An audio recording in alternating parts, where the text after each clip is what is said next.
మీ బంగారం తాకట్టులో ఉందా? నెల నెల వడ్డీ కట్టలేకపోతున్నారా? ఆచారి గోల్డ్ 9030022345.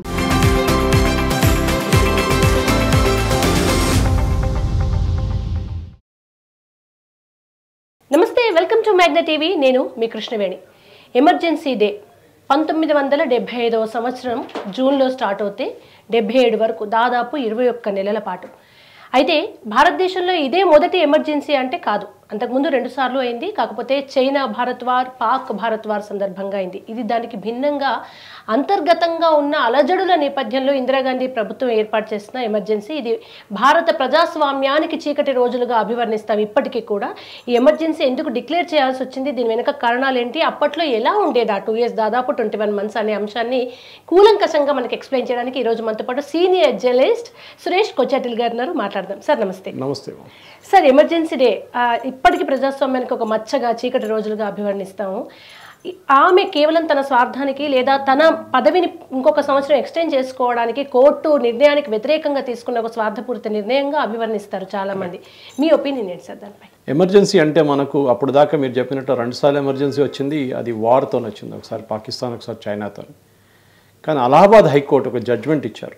అంటే ఇందిరాగాంధీ పోటీ చేసిన రాయ్బరేలీ నుంచి ఇల్లీగల్గా ఆమె డబ్బులు పెట్టి మిగతా దాన్ని చేసి ఇల్లీగల్గా ఎలక్షన్ గెలిచిందని చెప్పి ఆమె వ్యతిరేకమైన క్యాండిడేట్ రాజ్ నారాయణ కేసు వేశారు. ఆ కేసులో అలహాబాద్ హైకోర్టు ఇచ్చిన తీర్పులో కరప్ట్ ప్రాక్టీసెస్లో ఈమె డిస్క్వాలిఫై చేశారు. సో టెక్నికల్ ఏం చేయాలండే, ఎవరైనా ఉంటే ప్రధానమంత్రి అని కానీ ఎవరైనా ఉండే కానీ రాజీనామా చేసి వెళ్ళిపోవాలి ఉండే, లేకుంటే మీరు హయ్యర్ కోర్టులో ఛాలెంజ్ చేయాలి ఉండే, సుప్రీంకోర్టులో. కానీ ఇందిరాగాంధీ ఏం చేశారంటే సుప్రీంకోర్టులో ఛాలెంజ్ నడుస్తున్నప్పుడు కూడా ఆమెకు తెలిసిపోయింది ఇది ఎక్కడ పోయి నా మీద వస్తుంది మళ్ళీ తర్వాత తిరిగి అని చెప్పేసి ఆమె ఎమర్జెన్సీ డిక్లేర్ చేసింది. చాలా సింపుల్ వర్డ్స్ చెప్పాలంటే అంత కాంప్లికేటెడ్గా ఉందా. ఫక్రుద్దీన్ అలీ అహ్మద్ ప్రెసిడెంట్, అప్పుడు ఒక కార్టూన్ కూడా ఉండే ఆ టైంలో, అబూ అబ్రాహిం కార్టూన్ ఒకటి ఉండే. ఫక్రుద్దీన్ అలీ అహ్మద్ ఏంటంటే ఇందిరాగాంధీ ఏ కాగితం ఇస్తే దాని మీద సంతకం పెడతారు ఆయన. అంత డొసైల్ ప్రెసిడెంట్ అన్నమాట. అతను బాత్రూంలో కూర్చొని ఎమర్జెన్సీ డిక్లరేషన్ సైన్ చేసి ఇంకేమైనా ఉంటే నేను బాత్రూమ్ నుంచి బయటకు వచ్చిన తర్వాత స్నానం చేసిన తర్వాత ఇంకా సైన్ చేస్తానని చెప్తున్నారు. అంత దారుణ పరిస్థితి ఉండే అన్నమాట. కానీ ఇందిరాగాంధీకి ప్రాబ్లం ఎక్కడ వచ్చిందంటే రాజనారాయణతో ఒక్కరే కాదు, అప్పుడున్న అపోజిషన్ పొలిటీషియన్ జయప్రకాష్ నారాయణ కానివ్వండి, అటల్ బిహారీ వాజ్పేయి కానివ్వండి, ఎల్కే అద్వానీ కానివ్వండి, అందరినీ ఆమె జైలు వేసేసి, ఈవెన్ కమ్యూనిస్ట్ వాళ్ళు కూడా. ఇంత పెద్ద కమ్యూనిస్ట్ వాళ్ళు ఇప్పుడు కాంగ్రెస్తో చేయగలుపు నడుస్తున్నారు చూడండి, వీళ్ళందరూ అప్పుడు వీళ్ళు మొత్తం చేసుకెళ్ళి జైలు వేసేసారు. ఇప్పుడు కాంగ్రెస్ వాళ్ళు మాట్లాడుతారు ఫ్రీడమ్ ఆఫ్ ఎక్స్ప్రెషన్, అది ఈ రైట్ ఆఫ్ ఈక్వాలిటీ అది ఇదని అన్నీ మొత్తం కొట్టిపడేస్తుంది. అంటే ఎమర్జెన్సీని మీకు రైట్స్ ఏమి ఉండదు. ప్రెస్ ఫ్రీడమ్ అనేది అసలు మొత్తం కొట్టిపడేస్తుంది, అన్నీ పోయినాయి. అప్పుడున్న ఒక పత్రిక ఒక్కటే ఇందిరాగాంధీ వ్యతిరేకంగా నిలబడింది, ఇండియన్ ఎక్స్ప్రెస్. రామ్నాథ్ గోయన్కా గారు. Ramnath Goenka was a legend. ఒక టైంలో బ్లాంక్ పేజ్ కూడా పబ్లిష్ చేశారు. అంటే మీకు ఏమైనా పబ్లిష్ చేయాలంటే సెన్సర్ బోర్డుకి వెళ్ళాల్సి వస్తుంది. సెన్సర్షిప్ ఒక ఆఫీసర్ ఉంటారు ఇన్ఫర్మేషన్ బ్రాడ్కాస్టింగ్ మినిస్ట్రీలో, వాళ్ళ దగ్గర వెళ్ళి వాళ్ళు అప్రూవ్ చేసిన తర్వాత మీరు ప్రింట్ చేయాలి. ఆలోచించండి, న్యూస్ పేపర్ ఇండస్ట్రీ ఎట్లా ఉంటుందంటే మనకు ఒక్క నిమిషం కూడా మనం ఆగలేము. ఇది పంపించిన తర్వాత ఇది వస్తుందో లేదో మనకు తెలియదు, దానికోసం బ్లాంక్ పేజ్ పెట్టేశారు. ఎందుకంటే మనం పబ్లిష్ చేయడమో తెలియదు. ఎందుకంటే ఆయన నో అంటే నో, ఇది రీప్లేస్ చేయండి, ఇది పెట్టమంటే మొత్తం రీటైప్ చేయాల్సి వస్తుంది. మీకు ఆ టైంలో టెక్నాలజీ ఎక్కువ లేదు, కంప్యూటర్లు ఎక్కువ లేవు ఆ టైంలో, మొత్తం టైప్ సెట్ చేసి చేయాల్సి వస్తుంది అన్నమాట.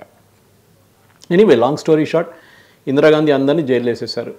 ఆమెకు కావాల్సింది ఏంటంటే ఆమెను ఎవరూ ప్రశ్నించకూడదు, అబ్సల్యూట్ డిక్టేటర్ ఆమె.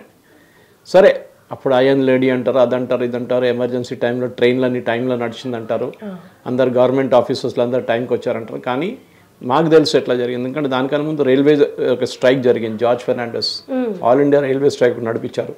అది కూడా ఇందిరాగాంధీకి పెద్ద ఒక ఛాలెంజ్గా మారిపోయింది. జార్జ్ ఫెర్నాండెస్ని మళ్ళీ బరోడా డైనమిట్ కేసు అని చెప్పి ఒక కేసు ఇరికించారు ఆమె. అదే పని సోనియా గాంధీ తర్వాత చేసింది, కాఫిన్ స్కామ్ అని చెప్పి పాప ఆయన్ని ఇరికించారు. తర్వాత సిబిఐ క్లీన్ చిట్ ఇచ్చారు జార్జ్ ఫెర్నాండెస్కి. కానీ ఆపోజిషన్లో ఉన్న అన్ని పొలిటీషియన్స్ని తీసుకెళ్లి జైలు వేసేసారు. దాంట్లో మిగిలింది కొంతమంది అండర్ గ్రౌండ్ లో కొంతమంది వెళ్ళిపోయారని కూడా అంటారు. కొంతమంది నరసింహారావు, మన అటల్ బిహారీ వాజ్పేయిని వేసేసారు, ఎల్కే అద్వానీ, మిగతా అందరినీ జైలు వేసినప్పుడు నరేంద్ర మోదీ గారు కూడా బయటపడ్డారు. ఎందుకంటే ఆయన ఒక సర్దార్గా తిరిగారు అనమాట ఆ టైంలో. వీళ్ళు జైల్లో వచ్చి కలిశారు కూడా వీళ్ళని కొంతమందిని. అప్పుడు కూడా వీళ్ళకి తెలియదు ఈయన నరేంద్ర మోదీ అని చెప్పి. ఆయన చిన్న లీడర్ ఆ టైంలో, అంత పెద్ద సీనియర్ లీడర్ ఏం కాదు. కానీ అందరినీ వేసేసారు. ఎందుకంటే సౌత్లో చూడండి మీరు, ఏ ఆపోజిషన్ లీడర్ ఉన్నాయండి, ఎవరైనా ఉండండి, ట్రేడ్ యూనియన్ లీడర్ ఉండండి, ఈవెన్ పత్రిక ఉన్న ఎడిటర్ని కూడా జైలు వేసేసారు. ఎందుకంటే ఎమర్జెన్సీ అనేది భారతదేశంలో మన చాప్టర్లో ఒక డార్క్ హిస్టరీ. అది 21 months సార్. అది కూడా ఎవరికి ఫ్రీడమ్ లేదు, ఏం లేదు. కర్ణాటకలో ఒక యాక్ట్రెస్ ఉండే, ఆమె లిటరలీ చంపేశారు జైల్లోనే. అంత దారుణ పరిస్థితి అన్నమాట. ఎవరు ప్రశ్నించకూడదు, నేనే అబ్సల్యూట్ డిక్టేటర్ అని. ఇప్పుడు కూడా కాంగ్రెస్ వాళ్ళు దీని గురించి మాట్లాడమంటే వాళ్ళు ఏదేదో ఇంకొక లైన్లో వెళ్ళిపోతారు. చేంజింగ్ ద గోల్ పోస్ట్ అంటారు ఇంగ్లీష్లో. ఎందుకు పెట్టారంటే అది ఆ టైంలో వీళ్ళు అందరూ యాంటీ నేషనల్స్ అయిపోయారు, అదే అయిపోయారు, ఇది అయిపోయారు. యాంటీ నేషనల్స్ పోనీయండి, that is not a point. Point is why did you do it, that is most important. మీ రెజీమ్ నడుచుకుంటూ పోవాలి, మీరు రిజైన్ చేయరు అని చెప్పి చేశారు. ఇది ఒక్కటే కాదు, ఈవెన్ జ్యుడిషియరీలో ఆమె ఆ టైంలో చీఫ్ జస్టిస్ని అపాయింట్ చేయాలండే. 3 చీఫ్ జస్టిస్ని ఆపేసి పక్కన పెట్టేసి సీనియర్ మోస్ట్ చీఫ్ జస్టిస్ కావాల్సిన పక్కన పెట్టి ఆమె ఫేవరెట్ ఒకరిని తీసుకొచ్చి చీఫ్ జస్టిస్ చేశారు. సార్, రాజ్యాంగంలో అనేక చట్టాలను సవరించుకున్నారో తనకు అనుకూలంగా. అందులో ముఖ్యంగా సుప్రీంకోర్టుకు నిర్ణయాధికారం ప్రధానమంత్రుల విషయంలో అసలు ఉండొద్దని కూడా మార్చారు. కరెక్ట్. సో ఆలోచించండి, ఆమె ఎక్కడి నుంచి ఏ లీగల్ ఛాలెంజ్ వచ్చినా కానీ దాన్ని పక్కన పెట్టడానికి ట్రై చేస్తుంది అన్నమాట.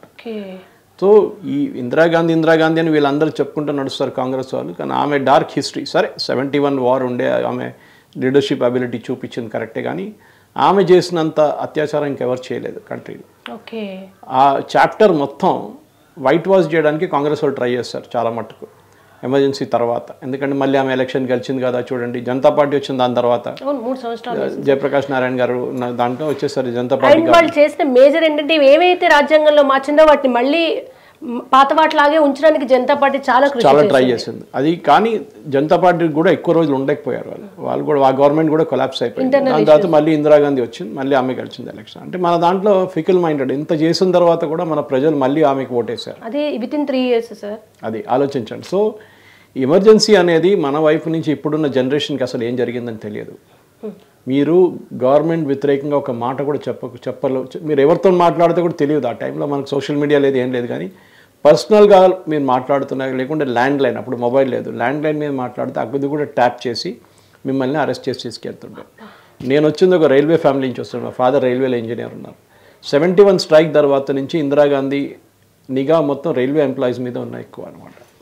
ఎప్పుడు చూసినా పోలీసు వాళ్ళు ఉంటారు, ఎప్పుడు చూసినా ఇంటెలిజెన్స్ వాళ్ళు తిరుగుతూ ఉంటారు. ఇదంతా వీళ్ళు చేసే పని అన్నమాట. సో ఈ ఎమర్జెన్సీ టైం తీసుకొచ్చింది ఇందిరాగాంధీ. ఎందుకంటే ఒకటి, ఆమె ఈ కోర్ట్ జడ్జ్మెంట్ని కొంచెం ఓవర్కమ్ చేయడానికి చేసింది. దాని తర్వాత ఇంకా కొత్త ఛాలెంజెస్ ఏం రాకూడదని చెప్పి చేస్తుంది అనమాట.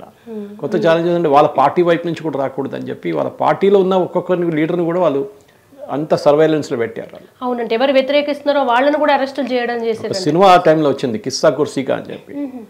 ఆ సినిమా రిలీజ్ చేయని ఆ ఫిలిం మొత్తం ఫిలిం ప్రింట్ మొత్తం కాల్చేశారు, వాళ్ళు తగలబెట్టేశారు. ఎందుకంటే కిస్సా కుర్సీకా అనగానే అది విద్యాచరణ్ శుక్లా, అప్పుడు I think was information and broadcasting minister ఆ టైంలో, బీసీ శుక్లా. ఇందిరాగాంధీ మీద ఉందా పిక్చర్ అని చెప్పేసి ఎవరో చెప్పారు. కిస్సా కుర్సీకా అంటే ఎవరిది ఈ కుర్సీ అని, అది ప్రైమ్ మినిస్టర్ కుర్సీ గురించి అని చెప్పేసి చేశారనమాట. అంటే అంత ఈవెన్ కిషోర్ కుమార్ ఒక పాట పాడితే ఆయన్ని బ్యాన్ చేసేసారు ఆల్ ఇండియా రేడియో నుంచి. అంతా వీళ్ళకి ఏంటంటే వీళ్ళ వ్యతిరేకంగా ఎవరు ఉండకూడదు. ఎవరైనా ఉంటే వాళ్ళని తీసి కరేపాకు వాడేస్తున్నట్టు పక్కన వాడేస్తారు అనమాట. సార్, దీనికి నేపథ్యంగా చాలా మంది చెప్పేది ఏంటంటే ఈ ఎమర్జెన్సీ అనేది ఆల్ ఆఫ్ సడన్గా అలహాబాద్ కోర్టు నుంచి దానికి ముందు 14 దాదాపు అన్ని బ్యాంకుల జాతీయకరణ చేయడం, ప్రైవేట్ బ్యాంకులని, కార్పొరేట్ వ్యవస్థల నుంచి విపరీతమైన వ్యతిరేకత రావడం, అది మెల్లమెల్లగా చాప కింద నీరులాగా వ్యతిరేకత అనేది మొత్తం దేశవ్యాప్తంగా ఇందిర మీద వచ్చింది. ఆమె తర్వాత మళ్ళీ ఎప్పుడైతే మెదక్ నుంచి ఎంపీగా గెలిచి ఆ తర్వాత ప్రధాని అయ్యాక మెల్లిగా కొంచెం ఆ విధానాలు మార్చుకుంది. కార్పొరేట్లకు అనుకూలంగా, పెట్టుబడిదారులకు అనుకూలంగా మారింది ఆమె అంటారు. ఆ మార్పు వచ్చిందా సార్? నిజంగా రావాల్సి వచ్చింది. ఎందుకంటే మనం అప్పుడు దాకా సోషలిస్ట్ మోడల్ ఫాలో చేస్తుండే. ఇన్ఫాక్ట్ 1991లో దానికన్నా ముందు చంద్రశేఖర్ గవర్నమెంట్ ఉన్న టైంలో మన దగ్గర ఫారిన్ ఎక్స్చేంజ్ లేనప్పుడు మన దగ్గర ఉన్న బంగారం తీసుకెళ్ళి తాకట్టు పెట్టారు అక్కడ లండన్లో. మొన్నని తీసుకొచ్చారు దాన్ని. అంత డబ్బులు లేకుండే మన దగ్గర 2 వారాలకున్న ఎక్స్పోర్ట్కున్న ఇంపోర్ట్కున్న డబ్బులు లేకుండే మన దగ్గర, ఫారిన్ ఎక్స్చేంజ్ లేకుండే. సో ఈ సోషలిస్ట్ మోడల్ అది జవహర్లాల్ నెహ్రూ టైం నుంచి స్టార్ట్ అయింది. సోవియట్ యూనియన్లో అదే 5-year ప్లాన్ మనం ఫాలో చేసుకుంటూ వచ్చాం. మన దేశం 91 దాకా 0 లెవెల్లో ఉంది, నెగటివ్లో ఉండే అనమాట. 91లో 90లో 99లో నరసింహరావు గవర్నమెంట్ వచ్చిన తర్వాత ఓపెన్ అప్ చేసిన తర్వాత ఇండియన్ ఎకానమీ ఒక కొత్త మార్పు వచ్చింది. దాని తర్వాత మనం చూసాం ఇండియన్ ఎకానమీ పికప్ అయింది. దాని తర్వాత మన్మోహన్ సింగ్ వచ్చారు, ఇప్పుడు మళ్ళీ మోదీ గారు వచ్చారు. కానీ ఇందిరాగాంధీ టైం నుంచి మనం చూస్తే అప్పుడు మన డెవలప్మెంట్ అసలు ఎక్కడ కాలేదు. టాటా ఎయిర్లైన్స్, ఇప్పుడున్న ఎయిర్ ఇండియా, అప్పుడు టాటా ఎయిర్లైన్స్ ఉండే, దాన్ని ఓవర్ నైట్ ఆమె నేషనలైజ్ చేసేసి 10 పైసలు ఇవ్వకుండా. మీరు చెప్పినట్లు బ్యాంకులు నేషనలైజ్ చేయడం, ఇదంతా సోవియట్ మోడల్. అంటే ప్రైవేట్ సెక్టర్ ఉండకూడదు, ప్రైవేట్ సెక్టర్కి ఏం పని లేదు అని ఒక కాన్సెప్ట్ ఉండే అనమాట. అది ఇందిరాగాంధీ ఇంప్లిమెంట్ చేసింది. ముందు నెహ్రూ గారు చేశారు, స్టార్ట్ చేశారు అది. కానీ అది మన ఎమర్జెన్సీ చూస్తే ప్రాబ్లం ఎక్కడ వచ్చిందంటే, ఎమర్జెన్సీలో మీరు ఏం చేస్తే ఎవరు అడగకూడదు, నేనే అబ్సల్యూట్ రూలర్ అని చెప్పేసి. అప్పుడున్న ఒక ప్రెసిడెంట్ ఉన్నారు కాంగ్రెస్ది, దేవ్కాంత్ బరువా అని చెప్పి, ఇప్పుడు మన మల్లికార్జున్ ఖర్గే గారు ఉన్నట్లు దేవ్కాంత్ బరువా, ఆయన ఒక స్టేట్మెంట్ ఇచ్చారు ఫేమస్. అది ఇప్పుడు కూడా చాలామంది అంటారు, India is Indira, Indira is India. అంటే ఒక దేశంని మొత్తం ఆమె పేరు మీద రాసిచ్చేశారు.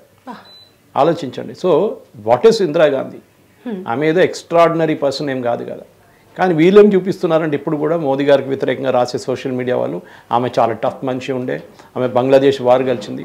బంగ్లాదేశ్ వార్ గెలిచిన తర్వాత 90,000 మంది 90,000 ప్రిజనర్స్ ఆఫ్ వార్ మన దగ్గర ఉండే పాకిస్తాన్ వాళ్ళు. మనం ఈజీగా మన వైపు నుంచి ఒకటి పిఓకే మనం అడగవచ్చు ఆ టైంలో, మాకు పిఓకే ఇస్తేనే వీళ్ళు రిలీజ్ చేస్తామని చెప్పి. అది కాకుండా మన వైపు నుంచి వెళ్ళిన ప్రిజనర్స్ ఆఫ్ వార్ అంటే మన పైలట్స్ కానివ్వండి, వాళ్ళు షూట్ డౌన్ చేసిన దానికి మన సోల్జర్స్ క్యాప్చర్ చేసుకున్న వాళ్ళని 238 మంది పాకిస్తాన్ జైల్లో ఉన్నారు. ఒక్కరిని కూడా తెచ్చుకోలేకపోయారు ఇందిరాగాంధీ. వీళ్ళు మొత్తం 90,000 మందిని రిలీజ్ చేసి పడేశారు. మనకి ఇప్పుడు దాకా, వాళ్ళు ఇప్పుడు చనిపోయి ఉంటారులే జైల్లో, ఇప్పుడు దాకా వాళ్ళు లేరు. వాళ్ళు ఎక్కడున్నారో ఏమైంది జరిగింది తెలుసు, డెఫినెట్లీ పాకిస్తాన్ జైల్స్లో ఉన్నారు. కానీ ఏం చేయలేదు మన వాళ్ళు, ఎస్పెషల్లీ ఇందిరాగాంధీ. ఈజీగా బార్గెన్ చేస్తే అయిపోతుండే. దాని తర్వాత షిమ్లా అకార్డ్ చూడండి, కంప్లీట్లీ వన్ సైడెడ్ అకార్డ్ ఉండే. మనకు వచ్చిన మనం ఏమేమి గెలిచాము 71లో అదన్నీ తిరిగి పాకిస్తాన్కి ఇచ్చేసారు. ఇది డిజాస్టర్ అన్నమాట.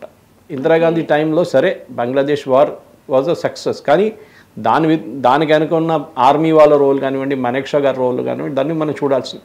కానీ ఇందిరాగాంధీ అనే ఒక పర్సనాలిటీని కంప్లీట్ వైప్అవుట్ చేసింది ఎమర్జెన్సీ.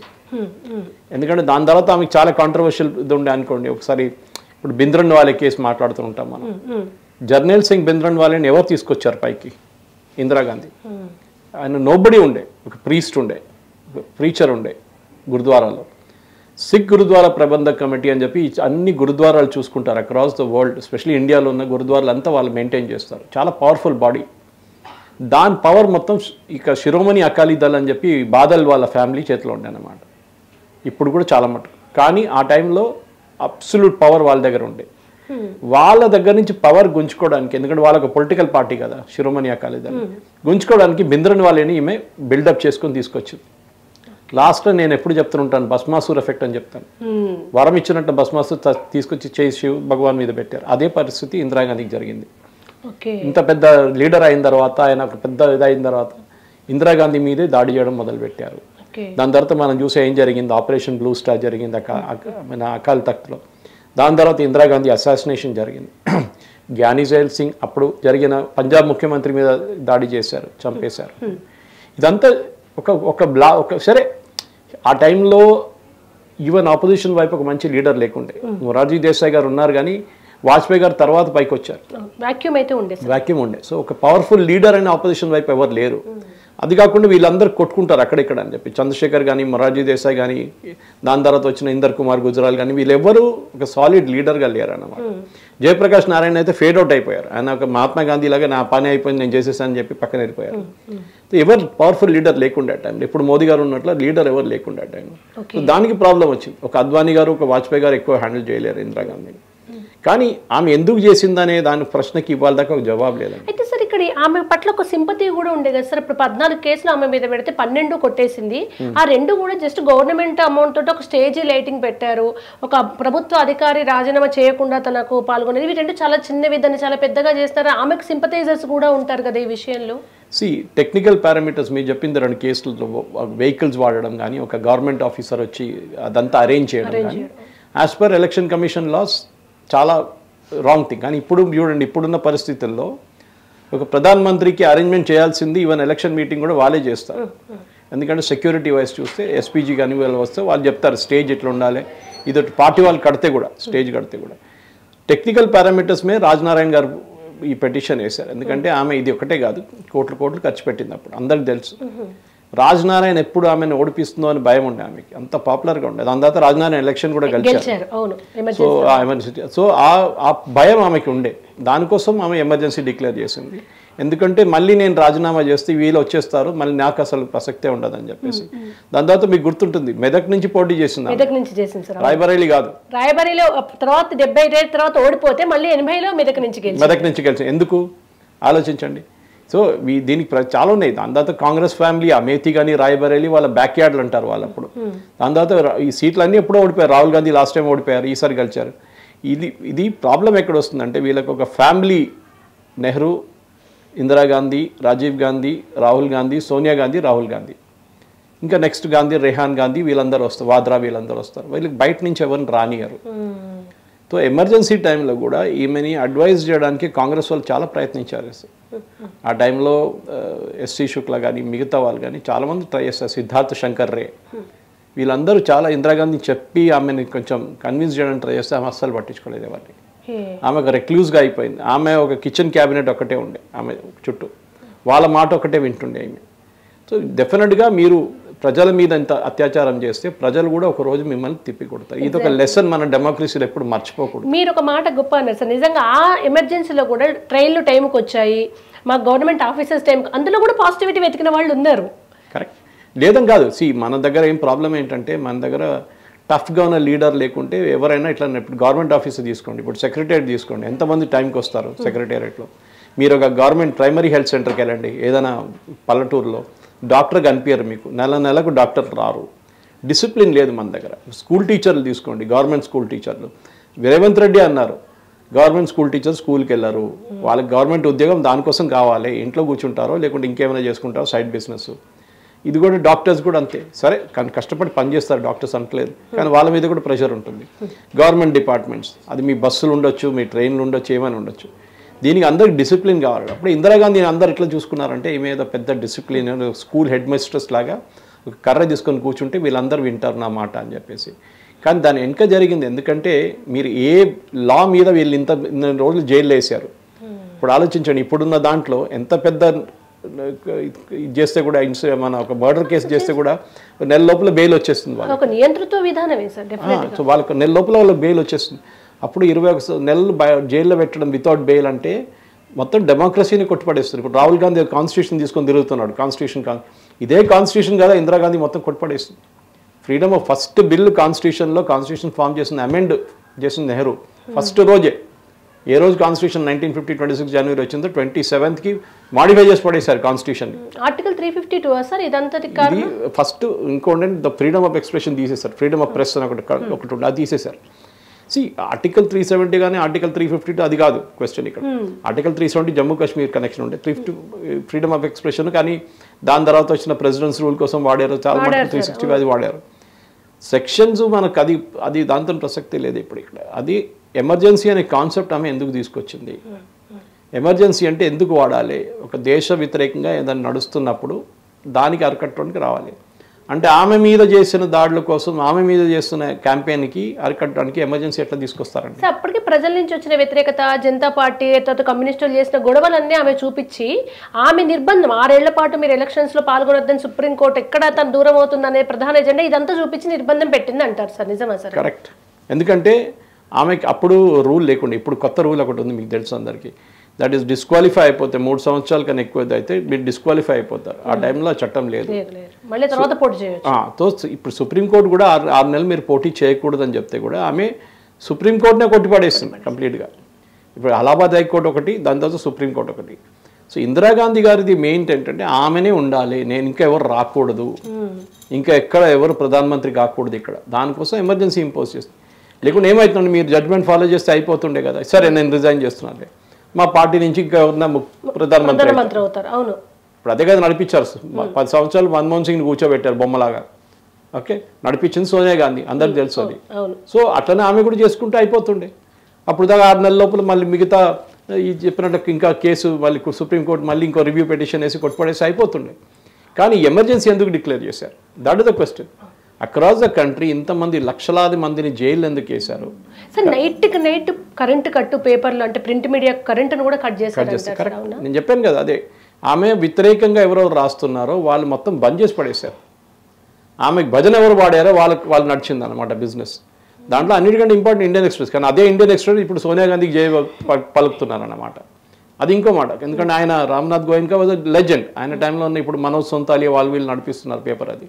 కానీ ఆ టైంలో ఈ చెప్పినట్లు మీరు పెద్ద ఏం చెప్తారు, ఒక టాల్ కొలోసస్ ఉండే రామ్నాథ్ గోయన్కా. ఎంతమంది ఉన్నారు, దూరదర్శన్ని వాడుకున్నారు మొత్తం. దూరదర్శన్ అయితే ఆ టైంలో కంప్లీట్ వాళ్ళ ఫేస్ అయిపోయారు కంప్లీట్. అస్సలు అటానమీ లేదు, ఏం లేదు ఆ టైంలో. కానీ తర్వాత మనం చూసాం ఈ ఎమర్జెన్సీ వ్యతిరేకంగా రాయడం మొదలుపెట్టినప్పుడు రాసిన వాళ్ళని జైలు వేశారు. చాలామంది జర్నలిస్ట్ ఎడిటర్స్ని జైలు వేసేశారు. అద్వానీ గారు ఒక చాలా సర్కాస్టిక్ కామెంట్ ఒకటి చేశారు మీడియా దగ్గర. ఏం జరిగింది emergency, when they were asked to bend they crawled అని చెప్పేసి. అది అంటే మీరు చెప్పినాక ఎక్కువ మేము చేస్తామని చెప్పి మీడియా వాళ్ళు చేసుకున్నారు ఆ టైంలో. ఎందుకంటే ఎట్లయినా మేము బతికి బయటపడాలి, మీ భజన పాడాలంటే పాడుతాం, మీరే రాణి, మీరే ఏం చెప్తారు for hour queen of India అని చెప్పేసి చేసేసారు వాళ్ళు. కానీ ఎవరు మర్చిపోకూడదండి, ఎంతోమంది జైల్లో చనిపోయారు. వాళ్ళ ఫ్యామిలీస్కి ఎవరు జవాబు చెప్పారు? ఎమర్జెన్సీ గురించి ఇప్పుడు మాట్లాడుతూ కూడా కాంగ్రెస్ వాళ్ళు డిఫెన్స్లో వెళ్ళిపోతారు. కాదు అది ఆ టైంలో కావాల్సి వచ్చింది, అట్లా జరిగింది, ఈ గొడవ జరిగింది, ఆ గొడవ జరిగిందని. దానికన్నా ముందు కూడా చాలా పెద్ద గొడవలు జరిగింది కదండి. మళ్ళీ అప్పుడు ఎందుకు ఎమర్జెన్సీ పెట్టలేదు? మీరు ఇప్పుడే పెట్టాల్సి ఏమొచ్చింది? అది కూడా ఇన్ని నెలలు ఎందుకు? ఎక్కడో 2 నెలలు అంటే మనం గుర్తుపెట్టి ఒకసారి ప్రాబ్లం ఉండే అని చెప్పొచ్చు. ఇన్ని నెలలు మీరు ఎందుకు చేశారు? ఆల్మోస్ట్ 2 years సార్ దాదాపుగా. ఆలోచించండి. ఇప్పుడు మనం దాని 50th anniversary సెలబ్రేట్ చేయబోతున్నాం. ప్రాబ్లం ఏంటంటే మన దగ్గర ఒక ఇంగ్లీష్లో ఒక సేయింగ్ ఉంది, if you forget history you are condemned to repeat it అని. హిస్టరీ మర్చిపోతే మళ్ళీ అదొక రోజు తిరిగి వస్తుంది. ఎప్పుడు మర్చిపోకూడదు. దానికోసం ఇప్పుడైనా డిబేట్ పెట్టండి. ఇప్పుడు మీరు ఎమర్జెన్సీ గురించి కాంగ్రెస్ వాళ్ళు ఒక్కడు కనిపించారు, రారు వాళ్ళు. ఎందుకంటే వాళ్ళకి భయం. వాళ్ళు ఏం చెప్తారు వచ్చి, ఇందిరాగాంధీ చేసింది నిజమని చెప్తారా, చేసింది మంచిదని చెప్తారా? చెప్పరు. చర్య చేసింది నిజమని చెప్పి నేను చేసింది కరెక్ట్ అని చెప్తే అప్పుడు ఏం అంటారంటే జస్టిఫై చేస్తారు దాన్ని. ఆ టైంలో వీళ్ళందరూ వైలెన్స్కి వచ్చారు, కమ్యూనిస్ట్ వాళ్ళు బాంబులు పెట్టుకున్నారు, అది చేశారు, ఇది చేశారని చెప్పి. కానీ మీరు చిన్న చిన్న లీడర్ల నుంచి పెద్దోళ్ళని మొత్తం ఎందుకు అరెస్ట్ చేశారు? మీకు ఇంత భయం ఏమొచ్చింది? మిమ్మల్ని వచ్చి చంపరు కదా వాళ్ళైతే. మీకు భయం ఏంటంటే మీ రూల్ వెళ్ళిపోతుంది, కాంగ్రెస్ హయాం నుంచి వైపౌట్ అయిపోతారని చెప్పి. జరిగింది కూడా దాని తర్వాత. అవును సార్. సార్ దాదాపు స్వతంత్రం వచ్చిన తర్వాత ఎమర్జెన్సీ తర్వాతే కాంగ్రెస్ ఓడిపోయింది కదా సార్. అప్పటిదాకా కంటిన్యూస్గా కాంగ్రెస్, తర్వాత Janata party. So Janata party Congress ఎట్లా అంటే అప్పుడు కాంగ్రెస్ నడిమిట్లో స్ప్లిట్ కూడా అయింది ఒకసారి. నిజలింగప్ప కానివ్వండి, కామరాజ్ కానీ, వీళ్ళు ఒక సపరేట్ కాంగ్రెస్ ఓ అని చెప్పి ఒకటి, ఇంకోటి కాంగ్రెస్ ఐ అని చెప్పేసి స్ప్లిట్ అయిపోయారు. అది కానీ వాళ్ళు కామరాజ్ వాళ్ళు, నిజలింగప్ప వాళ్ళు ఎవరు పట్టించుకోలేదు. They became non entities after that. తిరిగి కూడా వచ్చారు కొంతమంది. బట్ ఇందిరాగాంధీ ఇప్పుడు కూడా కాంగ్రెస్ ఐ అంటారు, Indian national Congress Indira actually. So Indira Gandhi పార్టీగా మార్చుకున్నారు. ఆలోచించండి, ఏవో హ్యూమ్ ఫామ్ చేసిన ఇండియన్ నేషనల్ కాంగ్రెస్ లాస్ట్లో ఇందిరాగాంధీ పార్టీ అయిపోయింది అన్నమాట. సో పర్సనాలిటీ బిల్డప్ అది ఇందిరాగాంధీ ఏముండే అనమాట. అది నేను చాలా అలూఫ్గా ఉంటాను, నేను ఎవరిని ఫేవర్ చేయను, నేను చాలా సీరియస్ మనిషి, ఆ ఇమేజ్ బిల్డింగ్ ఉండే ఆమెది మొత్తం. కానీ లోపల నుంచి ఆమె చాలా ఇన్సెక్యూర్ పర్సన్ ఉండే. ఇన్సెక్యూర్గా ఉన్న వాళ్ళు ఇట్లాంటి పని చేస్తారు, సుపీరియర్గా బిహేవ్ చేస్తారు సార్. ఎందుకంటే అది బయట చూపించడానికి. అది మనం చాలా ఫీల్డ్స్లో ఉన్నాయి. అది మీకు మూవీ ఫీల్డ్స్లో కనిపిస్తుంది, పాలిటిక్స్లో కనిపిస్తుంది, బిజినెస్లో కనిపిస్తుంది. మీరు లోపల మీకు ఆ ఇంటర్నల్ పవర్ లేకున్నప్పుడు మీరు ఇట్లాంటి పనులు మీరు చేస్తారు. Thank you so much sir. అసలు దాదాపు 50 సంవత్సరాలు ప్రజాస్వామ్యానికి చీకటి రోజులుగా అభివర్ణించే ఎమర్జెన్సీకి 50 ఏళ్ళు ఈ June 25th. ఒక్కసారి చరిత్రని ఈ తరానికి కూడా గుర్తు చేయాలని, అది మీరైతేనే పర్ఫెక్ట్గా చెప్తారని మిమ్మల్ని రిక్వెస్ట్ చేశాను, ఇబ్బంది పెట్టాను మిమ్మల్ని. ఎందుకంటే ఇప్పుడున్న జనరేషన్కి దీనికి ఒక సినిమా కూడా లేదు మన చూపించడానికి ఏం జరిగింది అప్పుడు అని చెప్పేసి. కానీ మీలాంటి వాళ్ళు, మిగతా ఛానల్ వాళ్ళు కూడా ఇది హైలైట్ చేయాల్సి వస్తుంది, ఆ రోజు ఏం జరిగింది. కానీ ఇప్పుడున్న జనరేషన్కి, ఇన్స్టాగ్రామ్ జనరేషన్కి ఇదంతా పనికిరాదు. వాళ్ళకి చెప్పాల్సింది 30 సెకండ్లో చెప్పాలి మీరు. సో డెఫినెట్గా అది కూడా చెప్పాల్సిందే. Thank you so much. Thank you very much.